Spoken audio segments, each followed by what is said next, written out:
मध्य प्रदेश विधानसभा के अध्यक्ष नरेंद्र सिंह तोमर के छोटे बेटे प्रबल प्रताप सिंह तोमर की शाही शादी जयपुर में हुई, लेकिन अब भव्य आशीर्वाद समारोह 4 मई यानी रविवार को ग्वालियर में है, जिसको लेकर तमाम तैयारियां की गई हैं।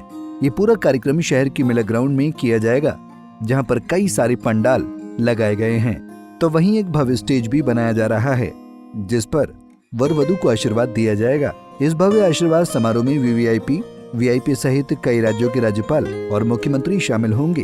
तकरीबन 30,000 से ज्यादा मेहमान आशीर्वाद समारोह में पहुंचेंगे, जिनके बैठने से लेकर भोजन तक का प्रबंध किया गया है। मध्य प्रदेश के विधानसभा अध्यक्ष और पूर्व केंद्रीय मंत्री नरेंद्र सिंह तोमर के छोटे पुत्र प्रबल प्रताप सिंह का कल आशीर्वाद समारोह ग्वालियर स्थित मेला ग्राउंड में है। हम इस समय मौजूद हैं ग्वालियर के मेला ग्राउंड में, जहां कल के आशीर्वाद समारोह की तैयारियां सुचारू रूप से चल रही हैं। आप देख सकते हैं एक मंच है, इस पर आशीर्वाद समारोह रहेगा और इधर ही उनके छोटे पुत्र, उनकी बहू मौजूद, सब परिवार सहित इस मंच पर रहेंगे।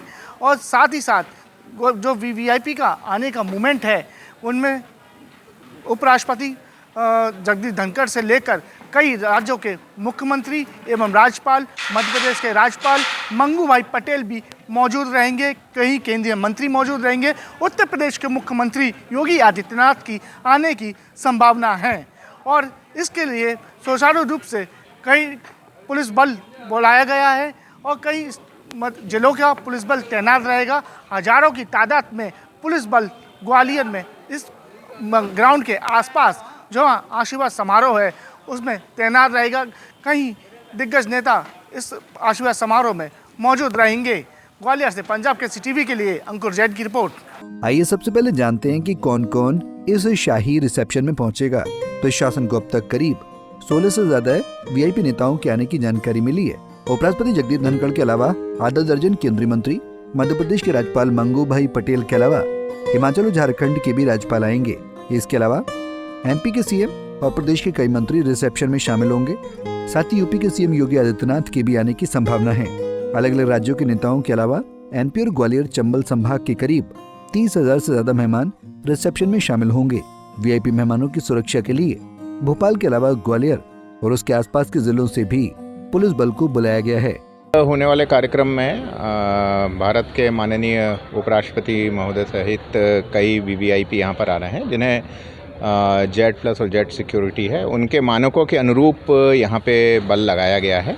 और इसमें चूँकि कई इस कार्यक्रम के अलावा भी 1-2 कार्यक्रम और भी हैं और ट्रैफिक का बल अलग लगा हुआ है और हमारा यही प्रयास है कि कल जितना वीआईपी मूवमेंट है वो सुचारू रूप से रहे। यहाँ का जो कार्यक्रम है ये भी सुचारू रूप से हो जाए और कार्यक्रम के सुचारू रूप से संपन्न होने के साथ आम जनता को भी कोई परेशानी ना हो, ये पूरे पुलिस प्रशासन का। कितने पुलिस बल इसमें भोपाल से भी बल मिला हुआ है, पुलिस मुख्यालय से आवंटित हुआ है और बाहर के जिलों का भी बल आया हुआ है और अभी लगातार बल आ रहा है, तो इसकी अभी एग्जैक्ट संख्या शाम तक क्लियर होगी। इस क्षेत्र के और भारत सरकार के पूर्व केंद्रीय कृषि मंत्री जी के बेटे का शादी समारोह का कार्यक्रम संपन्न हो चुका है। उनका रिसेप्शन है कल 4 तारीख को। तो प्रसन्नता इस बात की है कि उस कार्यक्रम में, वैवाहिक कार्यक्रम में, उस रिसेप्शन में कई वीआईपी ग्वालियर में आज और कल में आएंगे। भारत के उपराष्ट्रपति भी कल ग्वालियर आ रहे हैं और आज हमारे मध्य प्रदेश के महामहिम राज्यपाल महोदय भी आ रहे हैं और कई वीआईपी आज और कल में आएंगे। ये ग्वालियर के लिए खुशी की बात है, प्रसन्नता की बात है। ग्वालियर की कई रोडें खराब चल रही हैं, जैसे कि चेतकपुरी की रोड काफ़ी लंबे समय से खराब चल रही है। 6 माह से लोगों को दिक्कत का सामना करना। देखिए, विकास एक निरंतर प्रक्रिया है, जीवन के साथ साथ विकास की भी प्रक्रिया चलती रहती है। जो रोड वीआईपी मूवमेंट की हों या जनता की हों, सब रोडों को बढ़िया दुरुस्त किया जाएगा, बनाया जाएगा, उसका सबको लाभ मिले, ऐसा हमारा प्रयास रहेगा। बहरहाल रविवार 4 मई को मेला ग्राउंड के आसपास कड़ी सुरक्षा के इंतजाम रहेंगे। इस बीच लोगों को परेशानी न हो, इसलिए शहर के कई मार्ग डाइवर्ट भी किए गए हैं। इस बीच एक तरफ भव्य वीआईपी रिसेप्शन, तो वहीं दूसरी ओर नीट एग्जाम के साथ शहर के भी अन्य कार्यक्रमों की व्यवस्था एक साथ संभालना पुलिस प्रशासन के लिए एक बड़ी चुनौती है। ग्वालियर से पंजाब केसरी के लिए अंकुर जैन की रिपोर्ट।